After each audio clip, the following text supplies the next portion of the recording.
ओम नमः शिवाय। जय श्री हरि।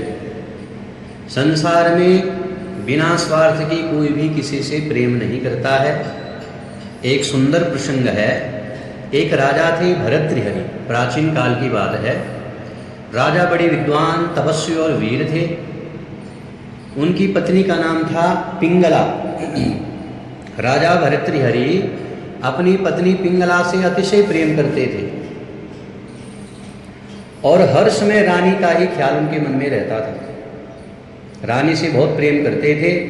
एक बार एक ब्राह्मण जिसने अनेकों वर्षों तक तपश्चर्या की और तपश्चर्या करने के बाद जब भगवान प्रकट हुए तो भगवान ने उसको एक फल दिया कि इस फल को खाने से क्या होगा, तुम सदैव जवान रहोगे।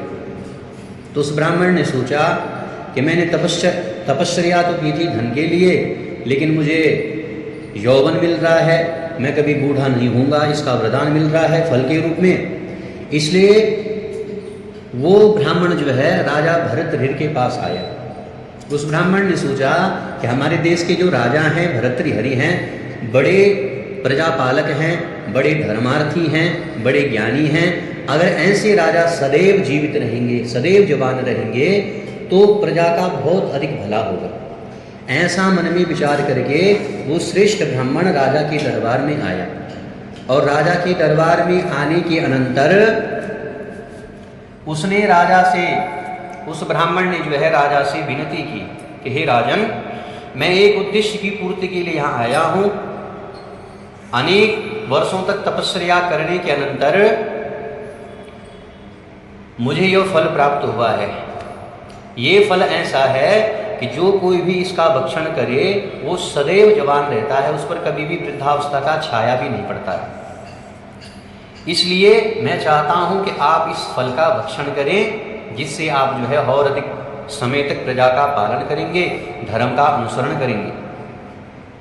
तो राजा ने वो फल भरतृहरि को दिया। भरतृहरि ने जो है बहुत सारा धन उन ब्राह्मण देवता को दिया और उनको अपने राज्य से विदा किया। उन ब्राह्मण के जाने के अनंतर राजा ने मन में विचार किया, क्योंकि राजा अपने से ज़्यादा अपने शरीर से, अपने आप से उतना प्रेम नहीं करता था जितना अपनी पत्नी पिंगला से प्रेम करता था।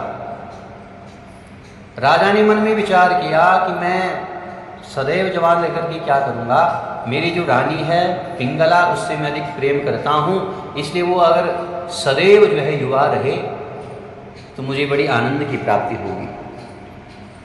तो राजा ने क्या किया, स्वयं उस फल का भक्षण करके अपनी रानी पिंगला को उस फल को दिया।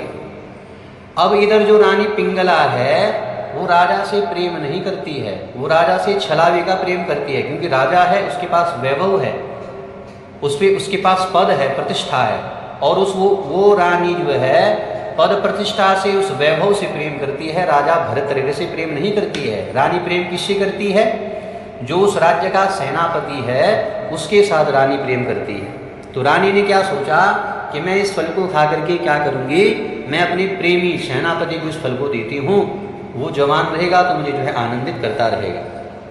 तो रानी ने स्वयं वो फल न खा करके सेनापति को वो फल दिया। अब सेनापति भी रानी से प्रेम नहीं करता था। सेनापति तो रानी से प्रेम इसलिए करता था कि अगर रानी से प्रेम नहीं किया तो रानी मुझे जो है मरवा भी सकती है। इसलिए वो जो सेनापति था वो एक उस राज्य में रहने वाली एक गणिका, एक वैश्या थी, उससे प्रेम करता था। इसलिए उस सेनापति ने उस फल को स्वयं न खा करके उस वैश्या को वो फल दे दिया। अब जब वैश्या के हाथों में वो फल आया, अश्वपति उस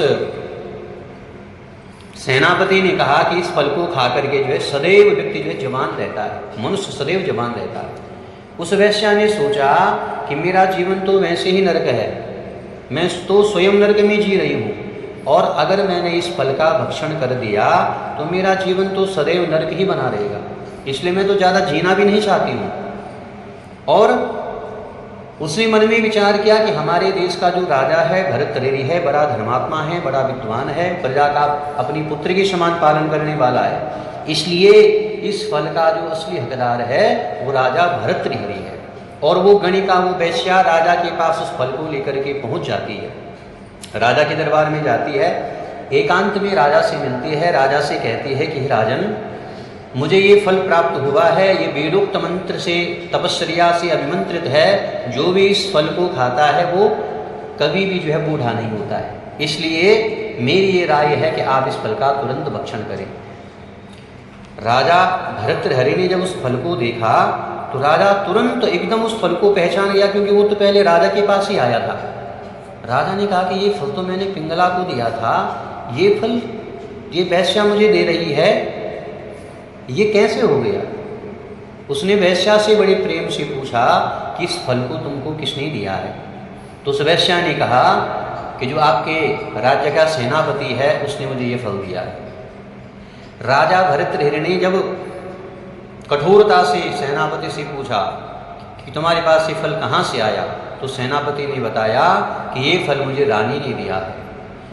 राजा ने जब ऐसा सुना तो राजा का जो दिल था टूट गया संसार से।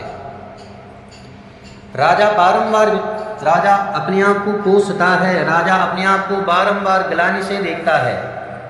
और यद्यपि राजा बहुत विद्वान था, व्याकरणादि शास्त्रों का राजा को बहुत अच्छा जो है ज्ञान था, और उसी वेदना में कि संसार में कोई किसी से सच्चा प्रेम नहीं करता है, उसी वेदना में जो है राजा के मुख से एक श्लोक निकला कि याम चिंतयामि सततम मयि सा विरक्ता साप्यन्यमिच्छति जनम स जनुन्य सक्ता अस्मत्कृते च परितुष्यति काचनन्या धिक्तां च तं च मदनं च इमां च मां च।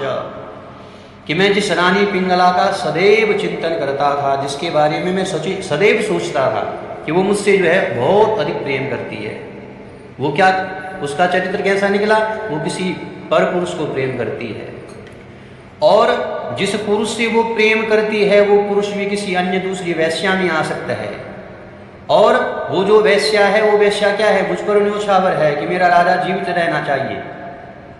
ऐसी रानी, ऐसे उसके प्रेमी, ऐसी वेश्या, और सबसे बड़ा और ऐसा जो है मुझको जो है धिक्कार है, और इन सबसे बढ़कर जो है उस कामदेव को धिक्कार है, जिसके कुचक्र में पड़ करके हम सभी जो है धिक्कार के पात्र बनते हैं।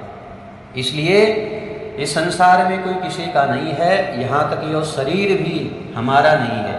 एक दिन इस शरीर का मरण हो जाना है, और हम इस शरीर को जो है मरने से रोक नहीं पाते हैं। इसलिए साफल्य जीवन का इसी में है कि निरंतर भगवान के चरणों का चिंतन करते हुए, भगवान के नाम का ध्यान करते हुए जीवन व्यतीत करें। ओम नमः शिवाय। जय श्री हरि।